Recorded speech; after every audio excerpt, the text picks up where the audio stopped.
Myself Jignesh Kotia. I'm from Scripps University, Ahmedabad. Okay. Scripps University, we are in education since last 38 years. જેમાં આપણે છેલ્લા 18 વર્ષથી પીજીડીએમના courses કરાવીએ છીએ, જેમાં સારી એવી સક્સેસ મળી છે. અને આફ્ટર ડેટ 2022ની અંદર આપણે યુસીજી એપ્રુવડથી યુનિવર્સિટી સ્ટાર્ટ કરી હતી, જેમાં બીબીએ છે. બીબીએની અંદર મારી પાસે ડ્યુઅલ સ્પેશિયલાઇઝેશન્સ ફિનટેક અને બિઝનેસ એનાલિટિક્સ છે. સાથે સાથે મારી પાસે બીબીએ ફિનાન્સ છે, જેમાં સીએફએના કોર્સીસ છે. રાઈટ, બીટેક છે, બીએસસી આઈટી છે, અને હાલ જ એમએસસી આઈટી અને એમબીએ પણ સ્ટાર્ટ કરી રહ્યા છીએ. અને એક કહેવાય ને કે એક લેગસી તરીકે અમને મળ્યું છે કે લાસ્ટ 3-4 વર્ષથી અમે 100% પ્લેસમેન્ટ પણ ફોકસ કરીએ છીએ, જસ્ટ બિકોઝ કે અમારી પાસે 750થી પણ વધારે કંપનીઓ જોડાયેલી છે. અને આઈ એમ પ્રાઉડ કે ગુજરાતની એક જ યુનિવર્સિટી એવી છે કે જે ઓપન બુક એક્ઝામ પર ફોકસ કરે છે. યસ સર, સ્ટુડન્ટને કરિયર ઓરિએન્ટેડ સૌથી વધારે માર્ગદર્શન જોતું હોય છે, કઈ રીતે તમે આપો છો?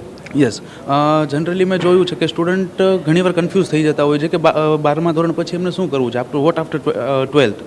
તો ઘણીવાર મેં જોયું છે કે સ્ટુડન્ટ એક ગ્રુપની અંદર હોય તો પર્ટિક્યુલર સ્ટુડન્ટનું જે પર્સનાલિટી છે, સ્ટુડન્ટને જેમની અંદર ઇન્ટરેસ્ટ છે, તો એક એમને સાચું માર્ગદર્શન મળી જાય. કારણ કે 5 સ્ટુડન્ટ હોય તો 3 સ્ટુડન્ટ એમ કહે છે કે મારે બીબીએ કરવું છે, તો જે સ્ટુડન્ટ 3 સ્ટુડન્ટ બીબીએમાં તો જાય છે, પણ એક સ્ટુડન્ટને એવું હોય કે મારે બીબીએ કરવું છે પણ મારી કેપેબિલિટી શું. તો અમે પહેલાં સ્ટુડન્ટને એક કાઉન્સિલિંગ કરીએ છીએ, અમે સ્ટુડન્ટનું પ્રોપર જોઈએ છે, સાયકોમેટ્રિક ટેસ્ટ વગેરે આપણે જોઈને આપણે કરીએ છીએ કે સ્ટુડન્ટ એકચ્યુઅલી એની અંદર ફિટ છે કે નહીં.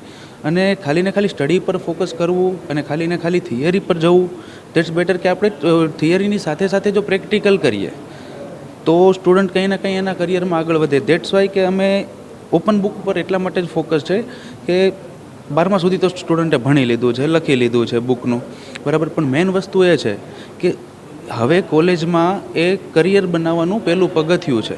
હવે સ્ટુડન્ટ 0થી 1 સ્ટાર્ટ કરે છે, તો એ સમયની અંદર સ્ટુડન્ટને એમના કરિયર લાઈફમાં કઈ રીતે આગળ વધવું જોઈએ. બધી જગ્યા પર સ્ટડી કામ નહીં આવે, પ્રેક્ટિકલ કેટલું સમજ્યા છીએ એ એમની લાઈફની અંદર ઇમ્પ્લિમેન્ટ કરવાનું કામ આવશે.